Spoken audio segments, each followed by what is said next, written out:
Hi, hello, வணக்கம். அனைவருக்கும் பொங்கல் நல்வாழ்த்துக்கள். ஒரு நல்ல விஷயம், இப்பொழுது ஆண்கள் சிட்டி பஸ்ஸிலே போகிறது ரொம்ப கஷ்டமாகிவிட்டது. நான் யாரையும் குறை கூறவில்லை.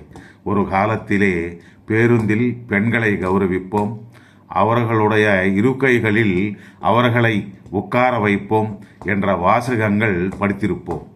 ஆனால் இப்பொழுது நிலைமை ஆண்களையும் கௌரவிப்போம், பெண்கள் ஆண்களுடைய இருக்கைகளில் உட்கார வேண்டாம், ஆண்களுக்கு இருக்கையை ஒதுக்குவோம் என்ற வாசகங்கள் பேருந்திலே எழுத வேண்டிய நிலைமை ஆகிவிட்டது.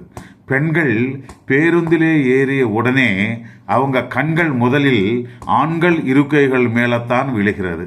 இருக்கை இல்லை என்றாலும் ஆண்கள் நிற்கும் இடத்திலே நின்று கொண்டு பயணம் செய்கிறார்கள். எவனாவது ஏமா பெண்கள் வரிசையிலே நின்றால் ஆண்கள் இங்கே நிற்பார்கள் அல்லவா என்று கேட்டால், நாங்கள் எங்கே வேண்டுமென்றாலும் நிற்போம், எந்த சீட்டிலே என்றாலும் உட்கார்வோம், அதை கேட்க நீ யார்? எங்களுக்கு கோர்ட்டிலோவே ஜட்ஜ்மெண்ட் சொல்லிவிட்டார்கள், பெண்கள் அனைத்து இடத்திலும் உட்காரலாம், நிற்கலாம் என்று. வாயை மூடிக்கொண்டு உம்மை வேலை பாரும் என்று கேவலமாக பேசுகிறார்கள். நாம் நல்லது சொன்னாலும் படித்தவர்களும் அப்படித்தான் இருக்கிறார்கள், படிக்காத பாமர மக்களும் அப்படித்தான் இருக்கிறார்கள். மொத்தத்தில் ஆண்கள் என்றாலே ரொம்ப ரொம்ப கேவலமாகிவிட்டது பேருந்துகளில். அதிகாரிகளே, இதை இந்த புத்தாண்டில் மாற்றுங்கள். நாங்கள் வேலைக்கு போவதற்கு ரொம்ப சிரமமாக இருக்கிறது என்று ஆண்கள் தேம்பி தேம்பி அழுகின்றார்கள். ஏனென்றால் எல்லா சட்டங்களும் பெண்களுக்கு தான் அனுகூலமாக இருக்கிறது. அதை கேட்டது போல இந்த கண்டக்டரும் அவங்களுக்கே சப்போர்ட் பண்ணுகிறார்கள்.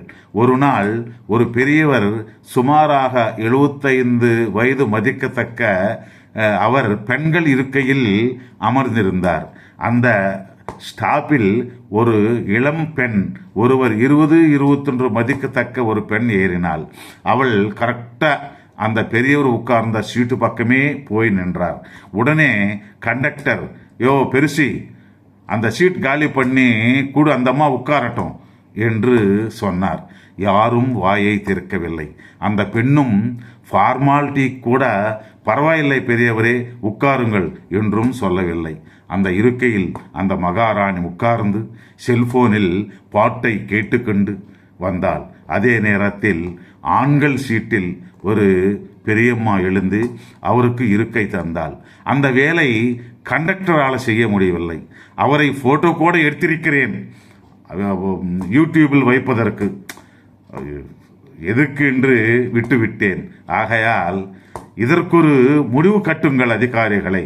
அரசாங்கமும் இதை நன்கு யோசிக்கவும். ஏனென்றால் அடுத்த ஆண்டு பொது தேர்தல் வருகிறது. அனாவசியமாக ஆண்கள் ஓட்டுகள் சிதறிவிடும். ரொம்ப கோபத்தில் இருக்கின்றார்கள் ஆண்கள். இலவசம் கொடுத்தால் எல்லோருக்கும் கொடுக்கும்படி கொடுக்க வேண்டும். சாலை போடுகிறார்கள், அது ஒரு வர்க்கத்துக்கு மட்டுமல்ல, எல்லோருக்கும் தான் போடுகிறார்கள். அப்படி எல்லோருக்கும் சேரும்படி இலவசமும் இருக்க வேண்டும் என்று நினைக்கிறார்கள். சிலருக்கு மட்டும்தான் என்று பாரபட்சம் பார்த்தால் அது தேர்தல் மேலே கண்டிப்பாக காட்டும் நிலைமை ஏற்படும். இனியாவது ஆண் பெண் எல்லோரையும் சமமாக பாருங்கள். எல்லோரும் தான் ஓட்டு போட்டார்கள். இதில் ஆண் என்ன பெண் என்ன? பெண்கள் ஓட்டுதான் போதும் என்றால் அது உங்களை ரொம்ப பாதிக்கும். முதலில் பேருந்தில் ஆண்களுக்கு தனியாக பெண்களுக்கு தனியாக இருக்கைகளை மாற்றுங்கள். இது அனைத்து ஆண்களின் குரல். ஒவ்வொரு நாளும் பேருந்தில் சண்டைகள் நடந்து கொண்டே இருக்கின்றது. அதை தடுத்து விடுங்கள் அதிகாரிகளே. நன்றி, வணக்கம்.